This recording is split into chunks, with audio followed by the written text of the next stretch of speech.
Frères et sœurs, une autre chose, c'est que l'imposition de main donne la sagesse.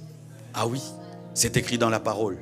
Deutéronome 34, verset 9, la Bible dit: Josué, fils de Nun, était rempli de l'esprit de sagesse, car Moïse avait posé ses mains sur lui. C'est-à-dire que quand Josué était sage, c'était l'imposition des mains. C'est écrit dans la parole de Dieu. Les enfants d'Israël lui obéirent et se conformèrent aux ordres que l'Éternel avait donnés à Moïse.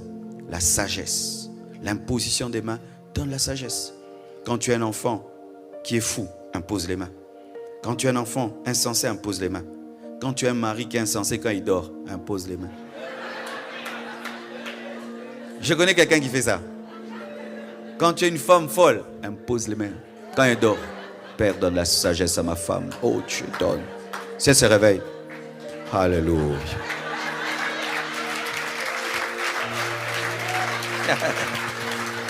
Alléluia. Je n'aurai jamais des enfants insensés. Je vais imposer la main. Si Josué a reçu la sagesse, toi aussi tu recevras la sagesse. Au nom de Jésus, deviens sage, deviens sage, deviens sage. Je prie qu'aujourd'hui l'esprit de sagesse te soit communiqué au nom de Jésus. Mes frères et sœurs, lorsque Salomon a demandé la sagesse, Dieu lui a donné. Dieu peut te donner la sagesse.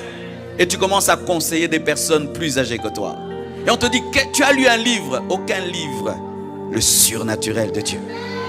La sagesse de Salomon ne venait pas des livres. C'était le surnaturel. Au point où il a pu détecter la vraie mère sans test d'ADN. Deux femmes se chamaillent pour un enfant. Mais il peut savoir qui est la mère sans test d'ADN. Il dit prenez un couteau, coupez en deux l'enfant et donnez à chacune une partie. La vraie mère dit ne tuez pas. La fausse dit tuez. Il a dit donnez à celle qui a dit ne tuez pas. La sagesse.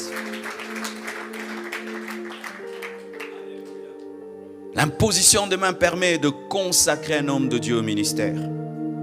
Acte 13, verset 1 à 3, la Bible dit: il y avait dans l'église d'Antioche des prophètes et des docteurs, Barnabas, Siméon, appelé Niger, Lucius de Cyrène, Manaën, qui avait été élevé avec Hérode le tétrarque et Saul. Pendant qu'ils servaient le Seigneur dans leur ministère et qu'ils jeûnaient, le Saint-Esprit dit: mettez-moi à part Barnabas et Saul pour l'œuvre à laquelle je les ai appelés. Alors, après avoir jeûné et prié, ils leur imposèrent les mains et les laissèrent partir. Lorsqu'on veut consacrer un homme de Dieu, un apôtre, un pasteur, un évangéliste, un prophète, un docteur au ministère, on jeûne et puis on impose les mains. Je vois certains aussi qui mettent l'huile. Je n'ai pas trop de problème avec eux. Et dans le Nouveau Testament, l'imposition de main suffit. Et si vous avez une direction de faire avec l'huile, tant mieux. Mais moi, je jeûne et j'impose les mains. C'est tout. Quand tu es dans le ministère, tu dois te poser la question: qui t'a imposé les mains? Parce que toi, tu vas consacrer des gens qui t'ont consacré. Il y a des hommes de Dieu, Melchisédek.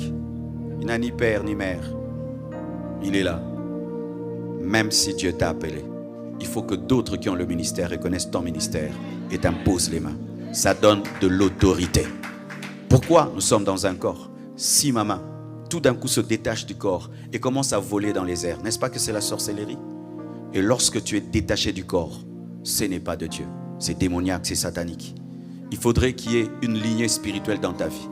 Que tu sers Dieu au travers de tel qui sert Dieu et l'autre qui sert Dieu, et puis jusqu'on arrive à Jésus.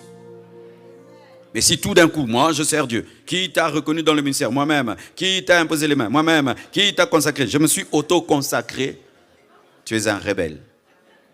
Qui vérifie ta doctrine? Qui a vérifié ton appel? Qui t'a étudié jusqu'à dire, même le grand Paul, on lui a imposé les mains. Mais Paul a rencontré Jésus-Christ sur le chemin de Damas. Mais on lui a imposé les mains. Il s'est humilié pour qu'on lui impose les mains. Jésus s'est humilié pour être baptisé par Jean-Baptiste. Afin d'être introduit dans le ministère. Le Fils de Dieu a eu besoin d'un homme pour l'introduire dans le ministère. Mais il y a certains qui disent, moi Dieu me parle, j'ai le Saint-Esprit, je n'ai besoin de personne. Tu es un rebelle. Quand tu n'as besoin de personne, prêche-toi toi-même. Enseigne-toi toi-même, prie pour toi-même, ne prêche à personne. Parce qu'une fois que tu veux exercer le ministère sur quelqu'un d'autre, tu as quitté ta vie. Et donc, il faut un témoignage. Même les médecins sont dans l'ordre des médecins. Qui va juger ta chirurgie? Qui va juger tes enseignements? On va t'accuser auprès de qui lorsque tu fais mal? Lorsqu'on t'impose les mains, c'est dire, tu t'humilies sous l'autorité de quelqu'un. Alléluia. Et des fois, tu peux avoir plus d'onction que lui. Dieu peut t'utiliser plus que lui, mais tu n'as pas la même autorité que lui. Parce que tu peux être président, mais tu n'es pas le père de ton père. Même le président a un père.